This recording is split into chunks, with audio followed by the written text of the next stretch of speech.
Okay, so today what we're going to talk about is asking the proper questions when you're in a relationship to avoid wasting time for the most part. I know there's a lot of situations where people end up in relationships for a longer period of time, and then you hear, I didn't know this person well enough, this person is showing their true colors. You know, there was things that I didn't find out about this person until later. If these issues can be avoided, you ask the proper questions prior to getting into the relationship. A very wise man once told me that you're only as strong as the questions you ask. And once I heard that saying, I began to implement that process into my life, and it absolutely has helped me in the interviewing process for people to enter my world. I play a game called 21 Questions in the first 7 days of meeting someone who I believe has the potential to contribute something positive to my life. And the way that I confirm that is by playing the game 21 Questions. I've created these questions based on compatibility factors for myself, the interests that I have in my life, and what I'm looking for in a person to complement my life, whether it's business relationship, personal relationship, or romantic relationships. In comparison, so if you think about adulthood, the majority of things that you get into in your life, there's some type of application process. There's some type of questionnaire or interviewing process that most entities that are controlled and run and operated by human beings that they put in place prior to them accepting you into their world, right? School, business, employment, clubs, groups, sports, organizations. They put you through a series of tests, exams, the combine, So you may have proven in prior instances in your life that you're capable of doing something, completing a job or a task, or you're qualified for a position. At each new point in your life, whenever you're trying to enter a new situation, a new club, a new organization, a new situation, you have to go through a new process, an additional interviewing process, an interrogation. You have to complete some exam. You have to qualify. There's a criteria that the new establishment requires you to complete because they want to make sure that you qualify for what they do and what they offer in their business and the environment that they've created for themselves. It doesn't matter what your past really consists of. You could have been amazing at your last position and you could have been perfect for that position. But then when it's time to get into a new position that you may want or even been offered, you still have to complete a series of things to qualify for them. So there's really no reason that a relationship should be any different, whether it's a friendship, a business partnership, or a casual encounter relationship. The process should be the same. And it should be more strenuous, to be honest with you, because you're talking about creating an emotional attachment or a bond with someone that really carries the heaviest weight. Jobs can be replaced, employment can be replaced, material things can be replaced, status can be replaced. The things that leave the greatest lasting impact in our worlds are our emotional relationships, are our romantic relationships, the people that we have in our lives. Those are the things that affect our lives the most. So there shouldn't be any reason that you don't induce the same type of qualifications when inviting someone into your world or building a bond. How do we do that? The process is the same. It's an application, right? It's a form, a questionnaire. Do you possess these qualities? Do you do this? Do you like this? Are you into this? What would you do in this situation?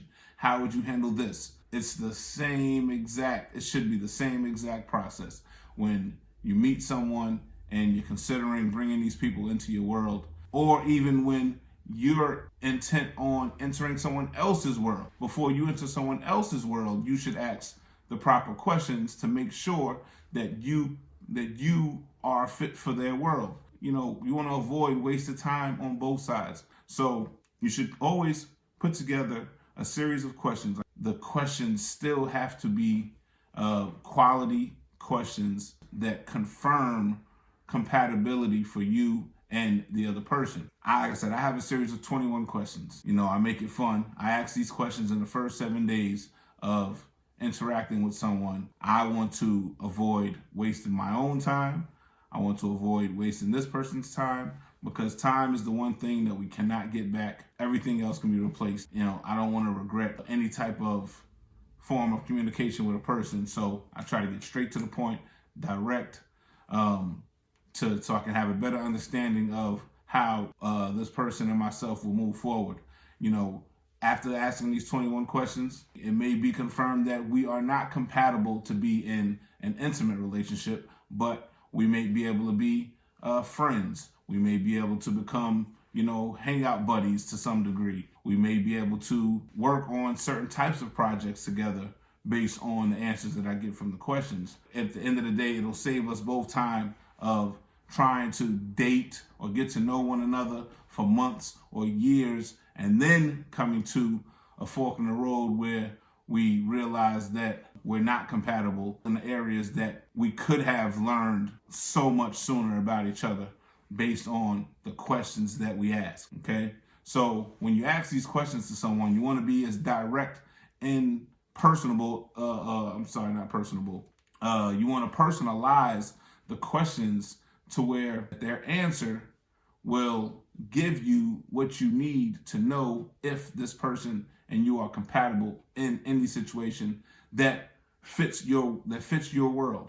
So you want to stay away from the generalized questions. You don't want to ask questions like, do you enjoy sports? Everyone enjoys sports, but everyone enjoys different sports. If you generalize a question, too many questions, it's easy for you, the person asking the questions, to create the answer in your head that you want to hear because of some other form of attraction to that person. Sometimes the truth does hurt.